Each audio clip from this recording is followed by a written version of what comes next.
of the International Secret Police. Ceiling zero, ceiling zero, ceiling zero, ceiling zero, ceiling zero.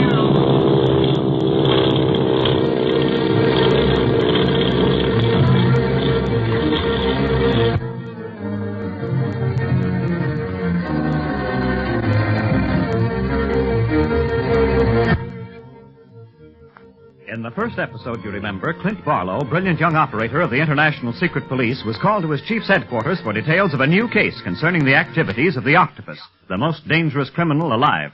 With Clint was Barney Dunlap, his right-hand man. During their absence, a member of the Octopus gang came to Clint's rooms, and in spite of the presence of Speed Gibson, Clint's 15-year-old nephew, sought to go through the operator's papers. Speed knocked the man unconscious with the model of the China Clipper that he was constructing, and now we find Speed, Clint, and Barney in the chief's office with their sullen prisoner, Blackie Spears. Why did you go to Barlow's room, Blackie? I ain't talking. He did plenty of talking to me, Chief Riley. He knew that Clint and Barney were on their way here.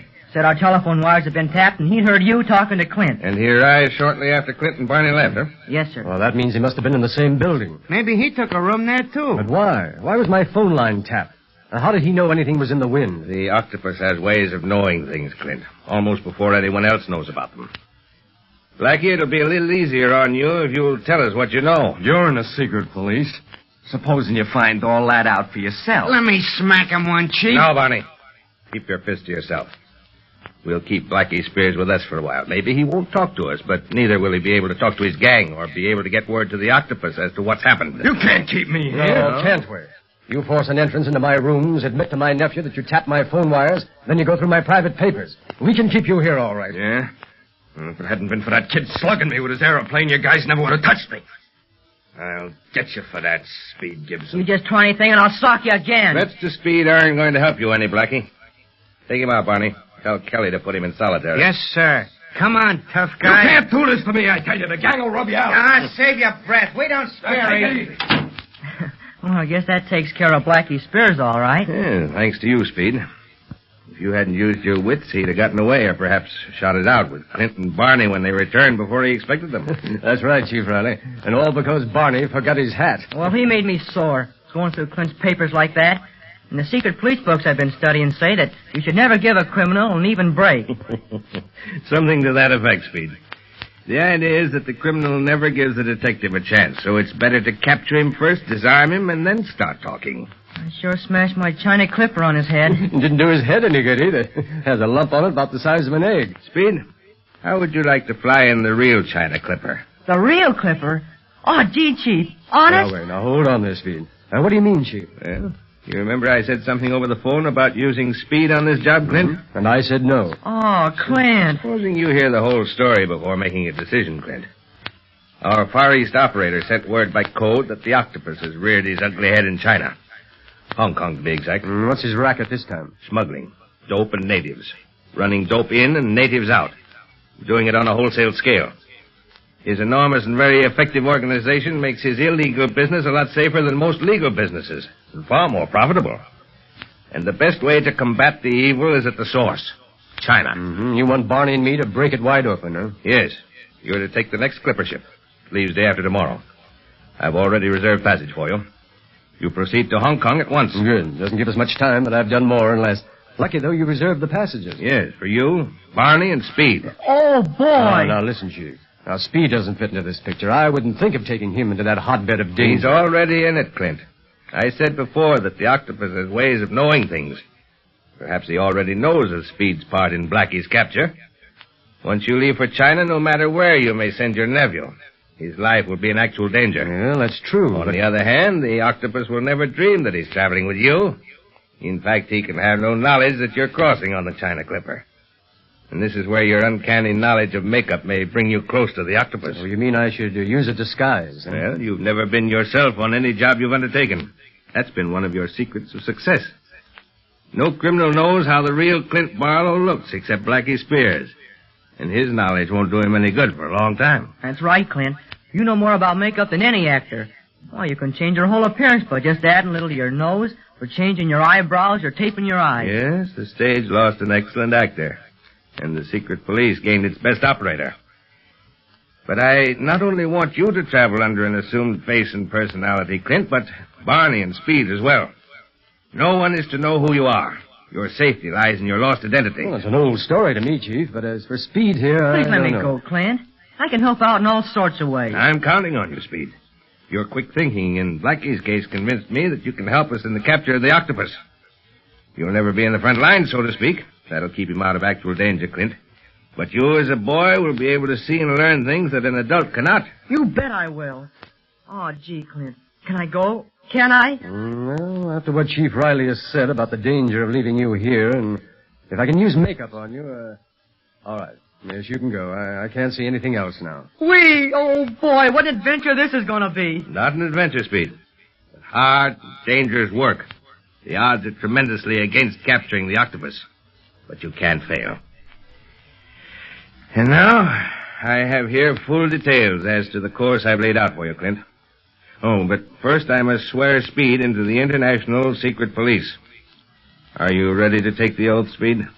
I'm ready, sir. Then listen carefully. And see if you're still willing to join our force after hearing the oath. Yes, sir. Raise your right hand. Do you, Speed Gibson, as a member of the International Secret Police, promise to obey and protect law and order in your own country or wherever else your duties may carry you? Will you cooperate with the foreign police after you have fulfilled your mission? And will you, above all else, recognize the code of the secret police? Courage, honor, and silence.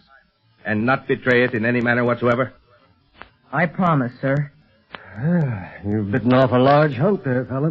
And I welcome our newest and youngest member. Thank you, Chief. What's going on here? Barney, I'm a member of the International Secret Police now, and I'm going with you to capture the Octopus. Huh? That's right, Barney. After we get our orders from the Chief, we're off. Off where? Alameda. After I change our appearance with makeup. Alameda? You mean? We're taking the China Clipper day after tomorrow.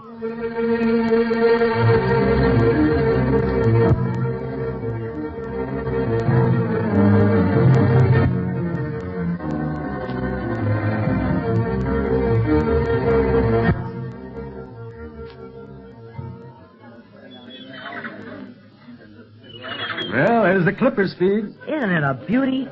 Look at that wing spread. Yeah, I hope them wings are spread enough to take us where we're going.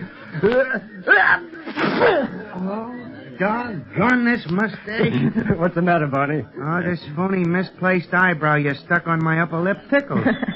It sure looks like it grew there, though, Barney.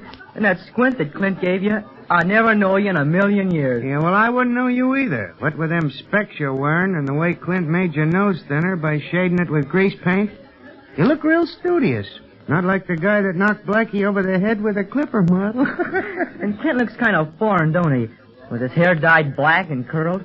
He darkened his skin, too, and wearing kind of foreign clothes, like a Frenchman. Well, now, don't forget that I'm supposed to be your French tutor, Speed. Now, wait. Have you got the whole story straight? I think so.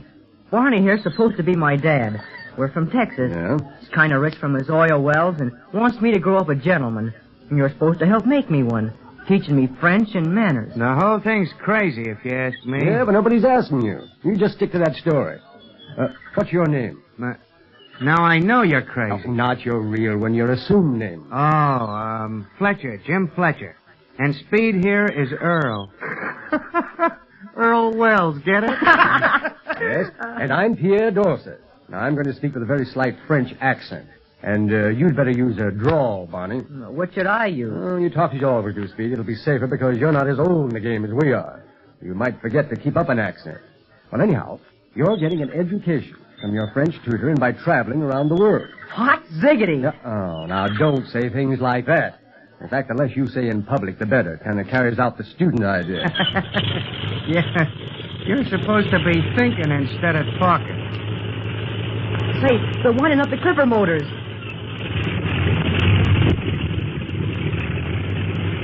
Yeah, won't be long now. Yeah, they're warming them up. Gee, I'm so excited, I don't know what to do. Just think, I'm really going to fly in the China Clipper. Wait a minute. What's wrong? That man in that blue-shirted suit standing right over there. Remember him, Barney? Say, wasn't he in on that jewel smuggling racket 3 years ago? Right. One of the cleverest smugglers in the business. But we've caught him, and I thought he was safe behind the bars for a good long time. He must have been paroled. Yeah, but why is he going on the China Clipper at this time? Say, I wonder if he's going in with the Octopus on his smuggling. We don't even have to wait to get to China before we start meeting up with that gang. Yeah, maybe I'm all wrong. Maybe his going is pure coincidence.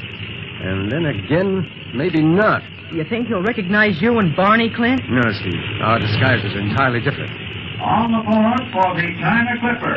Stops at Honolulu, Midway Island, Wake Island, Guam, Manila, and the Orient. Gee, now we can go aboard. Oh, wait a minute, Steve. Let our friend in the blue serge get aboard first. What happens when we get to Manila? We'll wait and see what happens aboard the Clipper first, Barney. Can we go now, Clint? The flight crew has gone aboard. Yes, but remember, from now on, when there's anyone else within hearing distance, you're Earl Fletcher, Barney is Jim Fletcher, and I'm Pierre Dorsey.